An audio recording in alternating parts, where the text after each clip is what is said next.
Assalamualaikum warahmatullahi wabarakatuh.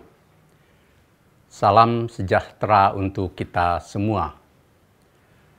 Saudara sebangsa dan setanah air. Negara dengan seluruh elemen rakyat, wilayah, pemerintahan, dan kedaulatan sejatinya memiliki jiwa yang menjadi nyawa keberadaannya. Sebutlah tentang sejarah bangsa, ideologi negara, serta konstitusi yang mengandung jiwa, pikiran, dan cita-cita luhur kenegaraan. Negara dalam wujud aktivitas pemerintahan dan hak-hak dasar warganya bukanlah urusan ragad fisik dan tampilan wajah luar belaka. Usaha membangun negara pun harus menyentuh aspek-aspek yang fundamental yang menjadi fondasi utamanya. Di antara bait penting lagu kebangsaan Indonesia Raya yang selalu kita nyanyikan dalam posisi berdiri tegak ialah hiduplah tanahku, hiduplah negeriku, bangsaku, rakyatku, semuanya. Bangunlah jiwanya, bangunlah badannya untuk Indonesia Raya. Mr. Supomo dalam pidato 31 Mei 1945 di BPUPKI menyatakan bahwa pembangunan negara bersifat barang yang bernyawa. Oleh karena itu, corak dan bentuknya harus disesuaikan dengan keadaan umum pada masa sekarang dan harus mempunyai keistimewaan yang sesuai dengan keadaan umum tadi, yakni keadaan dan keistimewaan negara bangsa Indonesia. Negara harus senantiasa hidup, tidak boleh mati. Bangsa dari suatu negara mesti memiliki daya hidup agar mampu menjaga keberlangsungan negara. Negara tanpa nilai-nilai bermakna ibarat tubuh tanpa nyawa. Indonesia yang diproklamasikan pada 17 Agustus 1945 memiliki nyawa pada sejarah bangsa Indonesia. Perjuangan rakyat Indonesia dari fase ke fase telah memberi jiwa pada kepribadian bangsa. Lahirlah Bhinneka Tunggal Ika sebagai kredo yang hidup untuk bersatu dalam kemajemukan dan termaktub dalam lambang negara Garuda Pancasila. Nyawa utama negara Republik Indonesia adalah Pancasila. Pancasila digali dari rahim sejarah dan denyut nadi kehidupan bangsa Indonesia. Isinya mengandung nilai-nilai yang fundamental, yang sangat penting dan berharga bagi hajat hidup bernegara. Pancasila adalah dasar ideologi dan falsafah bangsa. Soekarno dalam pidato 1 Juni 1945 di Badan Penyelidik Usaha-Usaha Persiapan Kemerdekaan Indonesia BPUPKI menyebut Pancasila sebagai filosofis Grundslag. Pancasila adalah fundamen falsafah, pikiran yang sedalam-dalamnya, jiwa, hasrat yang sedalam-dalamnya untuk di atasnya ditegakkan, didirikan gedung Indonesia Merdeka yang kekal dan abadi. Pancasila disebut Bung Karno sebagai Weltanschauung atau pandangan dunia, yakni konsep dasar filsafat yang mengacu pada persepsi mengenai dunia luas, serta menjadi kerangka kerja tentang ide dan kepercayaan bangsa Indonesia dalam menafsirkan dunia dan berinteraksi dengannya. Pancasila menjadi rujukan utama yang menentukan misi, visi, arah, tujuan, dan cita-cita luhur negara Republik Indonesia. Agar perjalanan Indonesia mesti berada di jalur yang benar dan tidak salah arah, maka Pancasila harus menjadi dasar dan acuan ber-Indonesia. Jika Indonesia maju di segala bidang kehidupan, maka kemajuannya niscaya bertumpu di atas jiwa dan kepribadian Pancasila. Bukan kemajuan fisik dan kemajuan serba boleh berdasarkan hasrat orang per orang yang tidak sejalan dengan Pancasila. Nyawa Indonesia menyatu dengan nilai-nilai dasar konstitusi Indonesia dalam pembukaan Undang-Undang Dasar 1945. Kenapa dan untuk apa Indonesia harus merdeka? Para pendiri Indonesia dengan kebijaksanaannya merumuskan pikiran mendasar yang mengandung jiwa Indonesia merdeka. Pertama, bangsa Indonesia selalu sadar tentang hak untuk hidup merdeka. Bangsa Indonesia menentang segala bentuk penjajahan karena tidak sesuai dengan pri kemanusiaan dan pri keadilan. Yang kedua, kemerdekaan adalah pintu gerbang menuju terwujudnya negara Indonesia yang merdeka, bersatu, berdaulat, adil, dan makmur. Yang ketiga, kemerdekaan Indonesia itu berkat rahmat Allah yang Maha Kuasa, yang didorongkan oleh keinginan luhur supaya pri kehidupan kebangsaan yang bebas.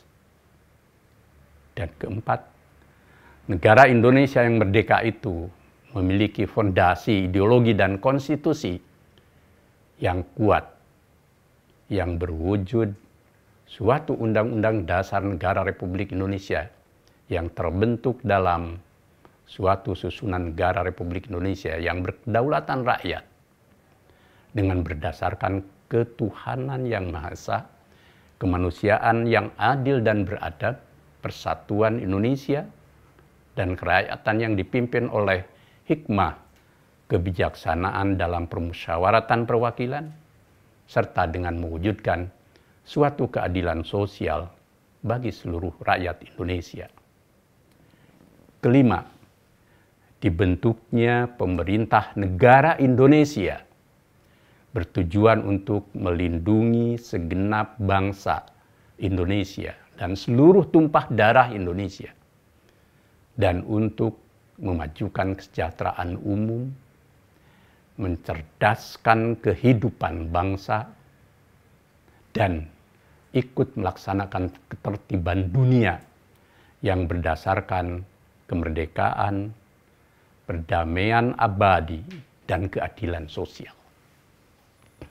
Diktum-diktum mendasar inilah yang penting untuk dihayati, diwujudkan dalam kehidupan kebangsaan oleh seluruh warga negara, elit bangsa, dan penyelenggara negara. Boleh jadi semua warga dan elit bangsa tahu dan hafal akan kandungan isi pembukaan UUD 45 maupun Pancasila yang fundamental itu. Keduanya bahkan selalu dibaca pada setiap upacara hari ulang tahun kemerdekaan Indonesia. Namun, apakah Indonesia saat ini betul-betul mencerminkan dan telah mewujudkan hal-hal esensial dalam pembukaan Undang-Undang Dasar 1945 yang mendasar itu? Apakah praktek demokrasi Indonesia sejalan dengan sila kerakyatan yang dipimpin oleh hikmah kebijaksanaan dalam permusyawaratan perwakilan? Apakah pemerintah telah mewujudkan sila keadilan sosial bagi seluruh rakyat Indonesia? Disinilah pentingnya penghayatan dan pelaksanaan nilai-nilai yang terkandung dalam Pancasila dan Undang-Undang Dasar 1945 yang fundamental itu dalam keseluruhan gerak kebangsaan dan bernegara. Negara Republik Indonesia menjunjung tinggi dan mengakui agama dan kepemilikan agama sebagaimana termaktub dalam pasal 29 Undang-Undang Dasar 1945.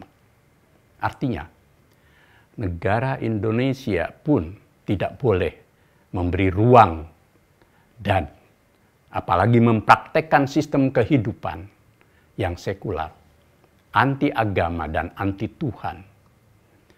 Indonesia memang bukan negara agama, tetapi agama hidup dalam totalitas jiwa bangsa dan konstitusi Indonesia. Menurut Soekarno, bukan hanya bangsa, tetapi negara Indonesia harus bertuhan. Negara harus menjamin hak-hak dasar beragama. Segala hal yang bertentangan dengan agama, seperti perjudian, kebebasan perilaku, pelecehan seksual, LGBT, dan berbagai tindakan kemaksiatan lainnya, jangan dibiarkan tumbuh di Republik ini, hatta atas nama hak asasi manusia. Umat beragama pun niscaya menjadi penyebar nilai-nilai kebenaran, kebaikan, dan etika luhur dalam kehidupan berbangsa dan bernegara. Umat dan para pemimpin agama dipanggil menjadi penjaga nilai luhur dan keteladanan utama di dunia nyata. Negara Indonesia juga mengakui kebudayaan nasional dan daerah sebagai sumber mozaik luhur kehidupan kolektif bangsa Indonesia. Pendidikan Indonesia dilekatkan dengan jiwa iman, takwa, dan akhlak mulia yang berbasis nilai agama, serta menjunjung tinggi nilai budaya, ilmu pengetahuan, dan persatuan dalam rangka mencerdaskan kehidupan bangsa untuk terwujudnya peradaban bangsa. Karenanya, melalui Pancasila, agama, dan kebudayaan bangsa yang luhur, maka seluruh warga bangsa dan para elitnya terbimbing kehidupannya dengan benar, baik, pantas, dan mulia.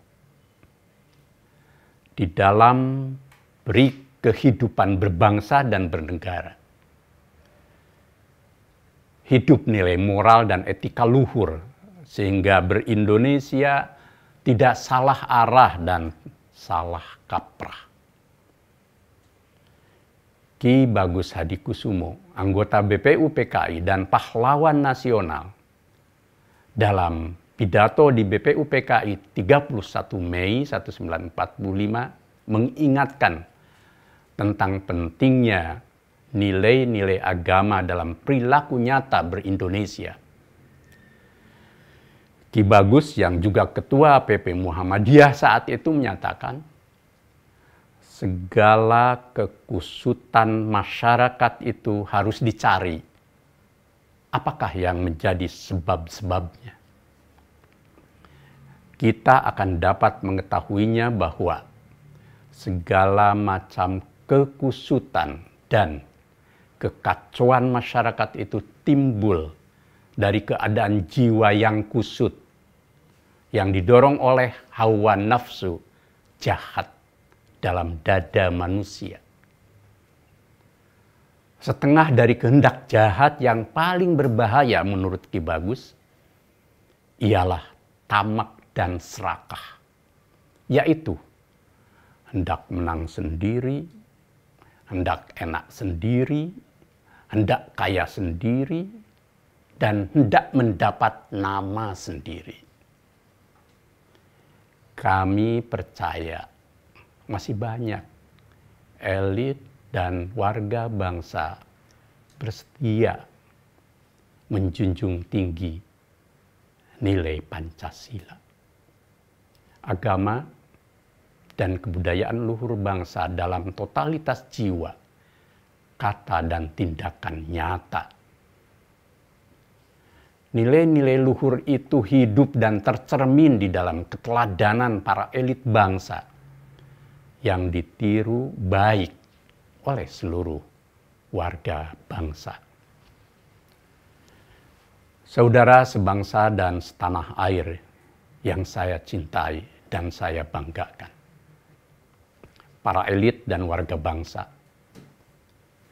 ketika hari ini bangsa Indonesia merayakan hari ulang tahun kemerdekaan ke-79 dengan gembira, marilah berefleksi mendalam agar berbangsa bernegara dengan syarat makna.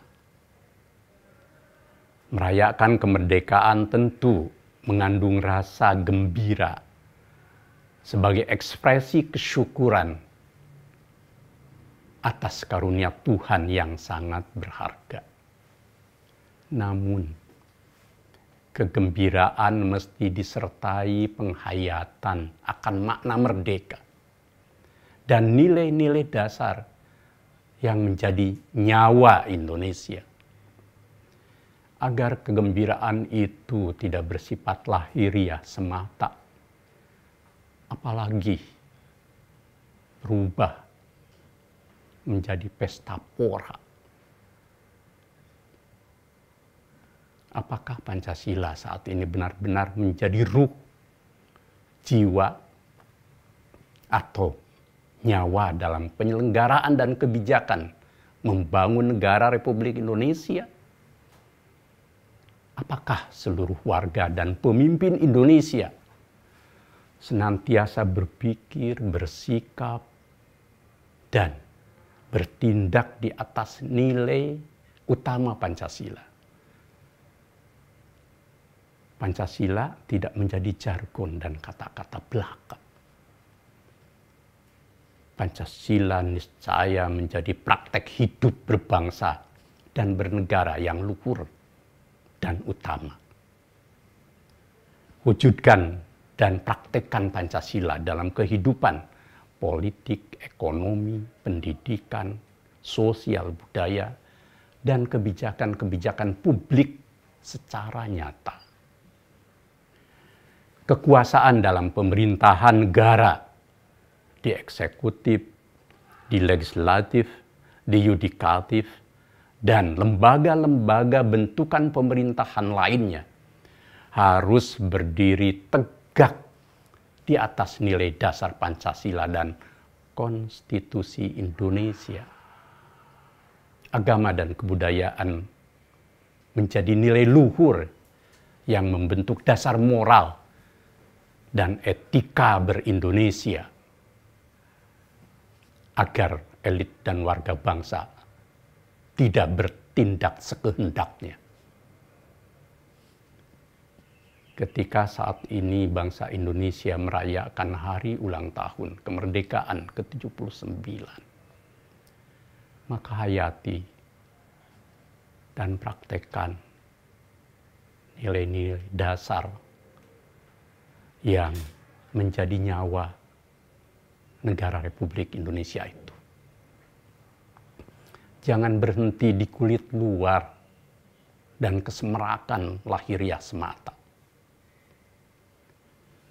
Bangunlah jiwa Indonesia agar lahir Indonesia Raya yang bernyawa, yakni Indonesia yang benar-benar merdeka, bersatu, berdaulat, adil dan makmur, sebagai tujuan dan cita-cita nasional yang digoreskan para pendiri negara. Bawalah negara tercinta ini pada cita-cita luhurnya yang mulia. Rakyat Indonesia menderita ratusan tahun akibat kezaliman penjajah.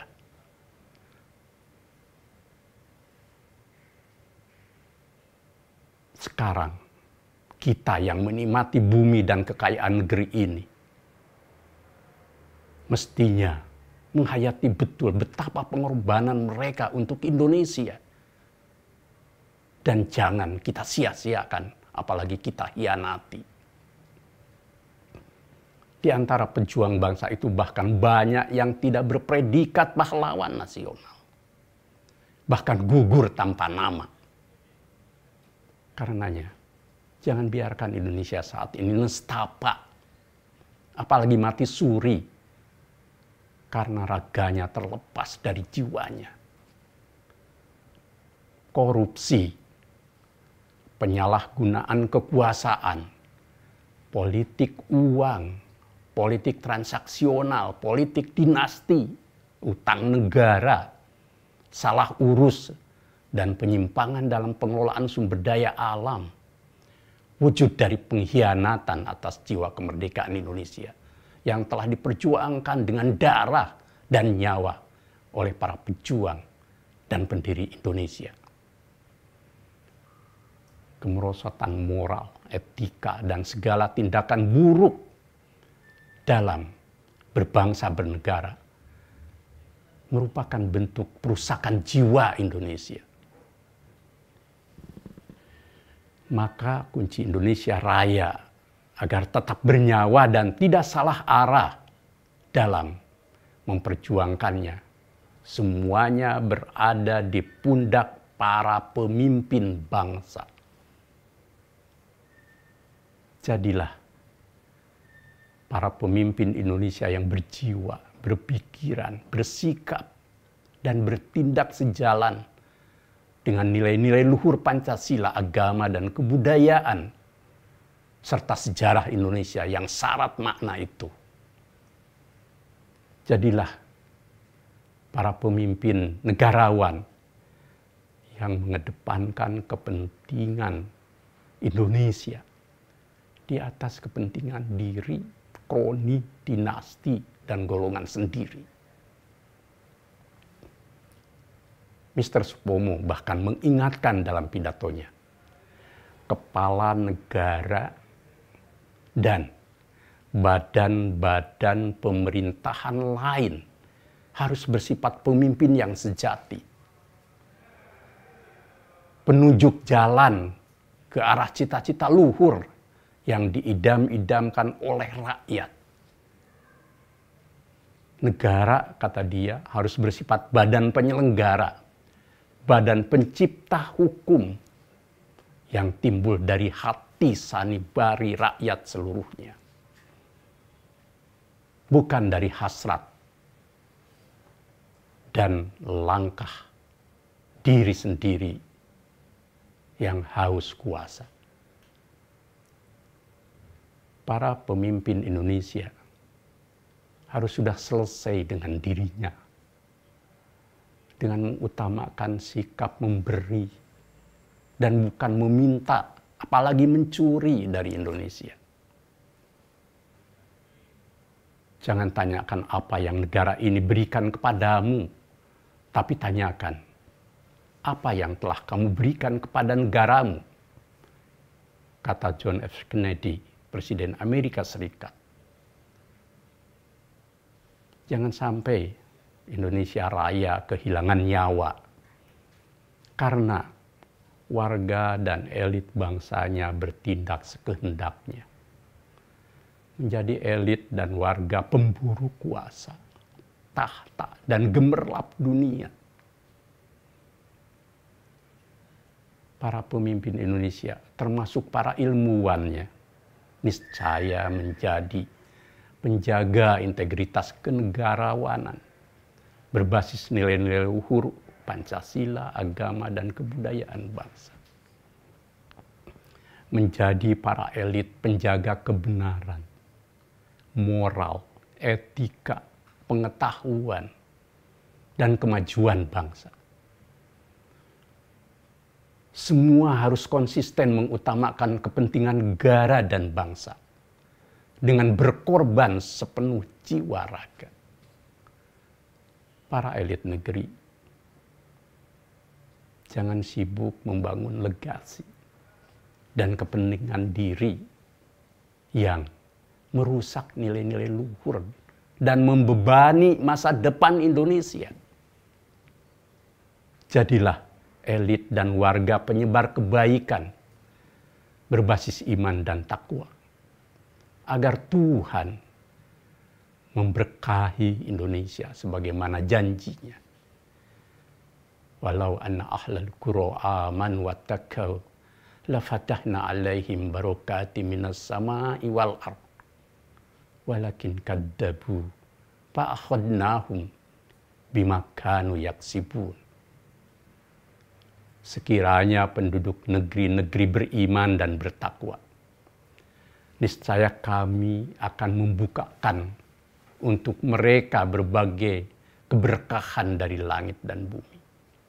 Akan tetapi, mereka mendustakan para rasul dan ayat-ayat kami.